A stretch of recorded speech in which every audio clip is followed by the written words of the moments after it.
La radio est une imagination. Imagination. La vôtre. Bienvenue sur iRadio 90. député Awa Gueye ñu ngi lay nuyu di la dalal ci suñu plateforme E-Media SN iRadio ak ITV tey li ñuy waxtaanee mooy actualité li ci gën a fës muy scandale à 10 millions de dollars bu BBC fësal ministre de la justice ordonné ci benn information judiciaire ñu bëggoon xam lan moo ci sa jàngat. damay rafetlu d'abord li nga xam ne ministre de la justice wax na ko ñu nar ko jël comme décision muy ubbi benn enquête judiciaire loolu vraiment ci réew moo xam ne réewu droit la loolu lu nit mën a dégg la loolu lu jaadu la waaye li nga xam ne dama koy wax ci enquête boobu BBC def ci lu gàtt rek mooy ñun ñi nga xam ne ñoo nekk fii ci Assemblée nationale nekk fii depuis 2012 ba léegi enquête boobu li mu révélé ñun bettuñu xam nga lu tax dañ ko yàgg a dégg fii ci Assemblée nationale député bu mel ne Mamadou Lamine Diallo di ko wax ministre de l'énergie Thierno Alassane Sall taxaw expliquer de manière transparente toute la procédure qui a accompagné ce contrat-là ñu ñëwati Ousmane Sonko ñëwati teniraat le même discours bind ko ci livre am premier ministre indi ci ay éléments de réponse yu leer nañ li nga xam ne rek moom laay ñaawlu tuuti ci reportage bi mooy ni nga xam ne BBC def na ko ba jox parole leaderu opposition yooyu nga xam ne nekkuñu ñu am expertise en gestion minière amuñu expertise en négociation des contrats mu jox leen parole mënoon na joxe noonu parole les structures officielles de l'État lu mel ne Petrosen lu mel ne Petrogaz lu mel ne ITIE ñun loolu lañ doon xaar waaye nag comme jox na leen parole xam nga opposition boobu moom dañ leen a suuloon depuis les élections de 2019 li nga xam ne moom la reportage boobu andi nag ñoom dañ cee jafandu daf leen jox un bouée de sauvetage daf leen may oxygène parce que nag ñoom résultat wu élection présidentielle 2019 suuloon ne leen ba pare léegi nag bi reportage boobu ñëw ñu jafandu si nag pour bëgg a dekkiwaat parce que ñoom askan wi weddi woon lañ leen woote nañ fi ay marche fukki yoon ak juróom-ñaar ñu bëgg a langaamu ci affaire bi pour manipuler askan wi kenn mënatu leen manipuler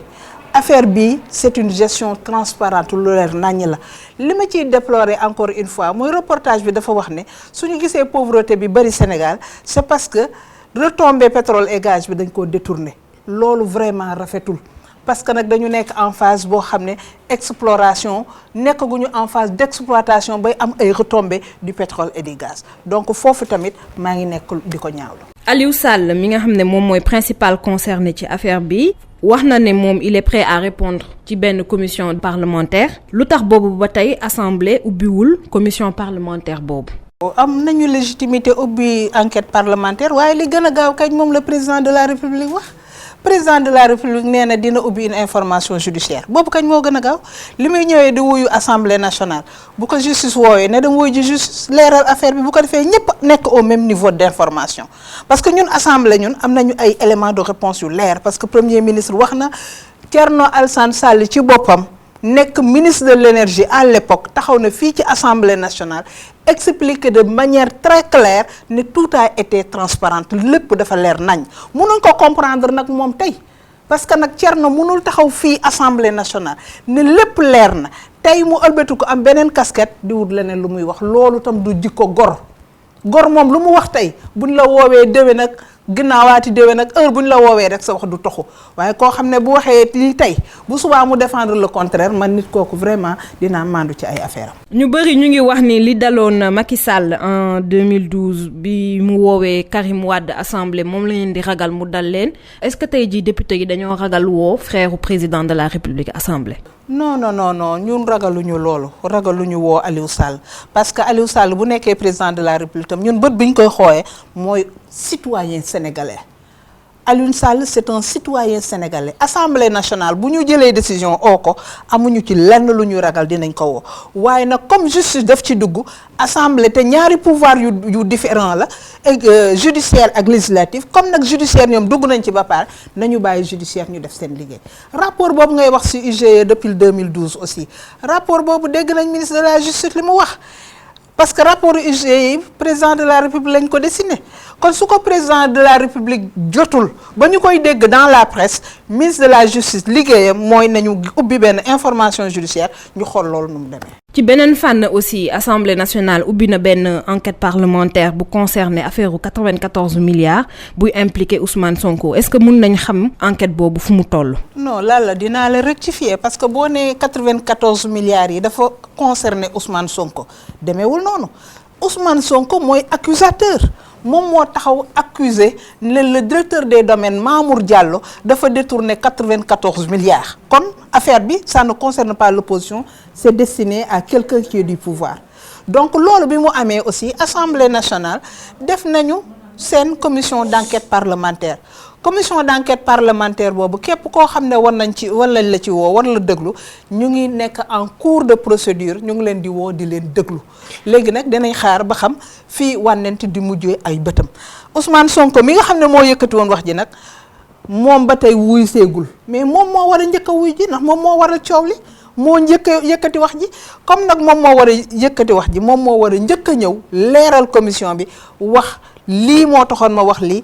information yi laa am argument yi laa am preuve yi laa am. ñu ngi reproché député yi tamit que su concerné opposants yi dinañ gaaw trop pour ubbi enquête parlementaire mais su fekkee ne koo xamante ne dafa bokk ci APR bokk ci yéen da ngeen ci xaw a yéex tuuti. waaw man moom commission bi duma ci wax ndax commission la bu ñu mettre en place man déjà bokkuma ci commission bi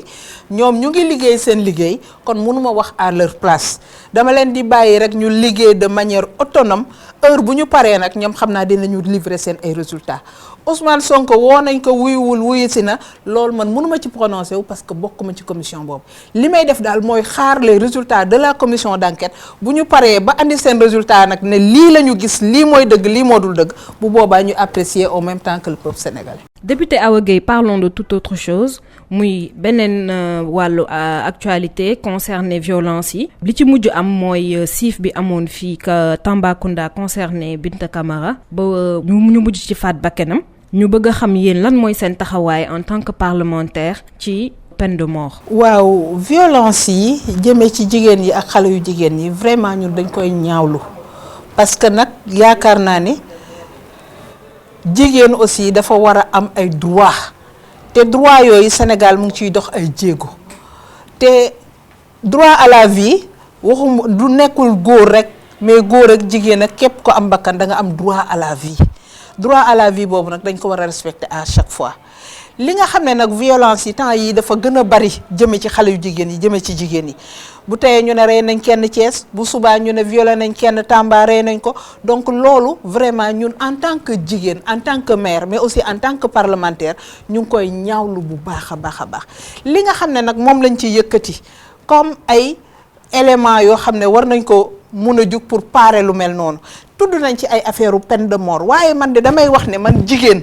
te xam tamit ne nit dafa imparfait yàlla rek moo mën a atte ba nga xam ne du juum ci atteem looloo tax man Awa Gueye peine de mort du ma fa jëmale sama kaddu li may wax nag mooy ñi nga xam ne ñoom ñooy teg daan yu métti yooyu ñooy teg lu métti loolu jigéen ñi nañ leen def ay peine yu sévère bu ñu criminaliser viol bi ku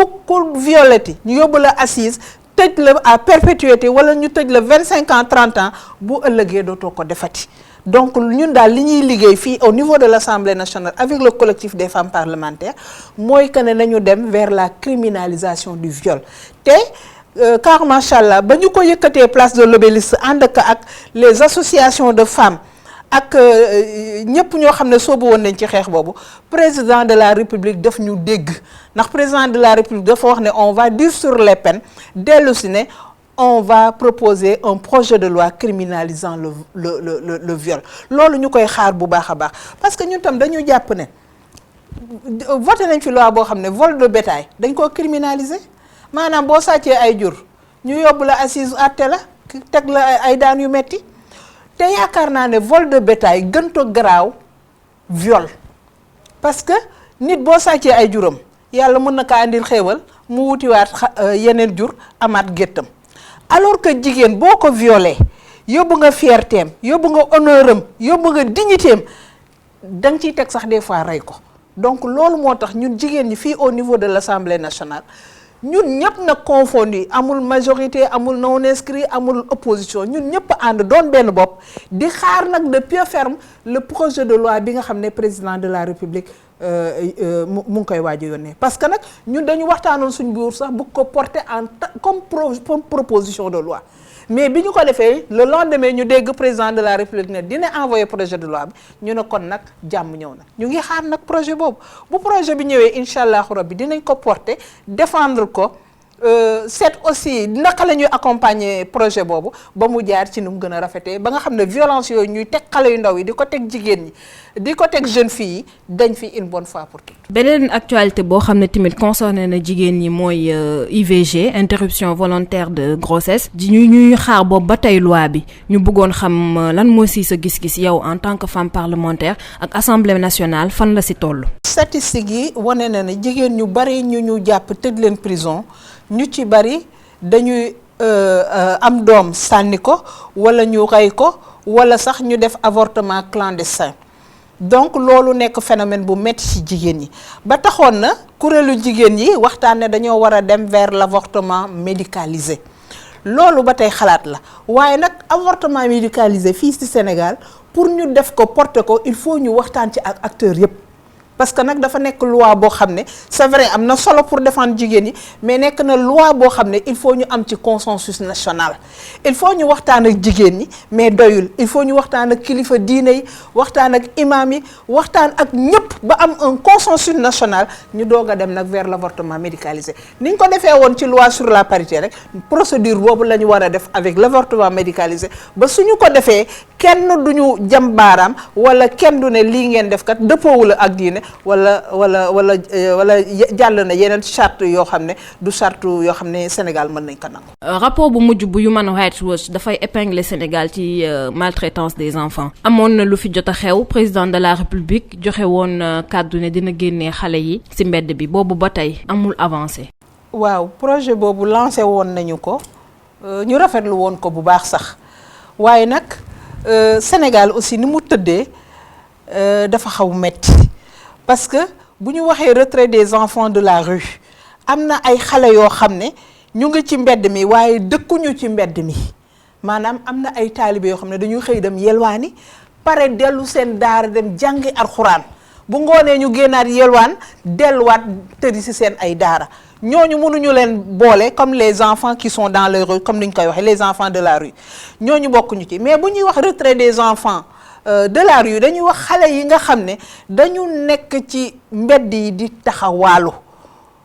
ñii ñu leen di yelwaanloo ñii ñu leen di utiliser à d'autres fins loolu vraiment war nañ ci def ay jàngat yu am solo te war nañu xool naka la ñuy régler ce phénomène là surtout dans les grandes capitales te maa ngi rafetlu nag parce que dégg naa temps yi kilifa diine yi addu seen kàddu jëm foofu ne daara yi nañu def des daara moderne parce que bu ñu defee des daara moderne état accompagner leen xëy na yelwaan gi dina gën a wàññeeku te bu boobaa phénomène des enfants dans la rue dina gën a mën a wàññeeku loolu daal c'est un défi boo xam ne dañu ko lancer te war nañ ko mën a saisir pour régler ce problème là une bonne fois pour toutes. Tout à l'heure avec le ministre de la Femme wax na jëmale ci foofu dinañ xool yan mécanisme la ñuy mettre en jeu ba nga xam ne phénomène boobu ñuy tuddee les enfants de la rue wala les enfants dans la rue ñu xool naka la ñuy andee solution ci phénomène boobu ba su dañul aussi mu gën a mën a wàññeeku surtout dans les capitales régionales. La radio est une imagination. La vôtre. Bienvenue sur iRadio 90.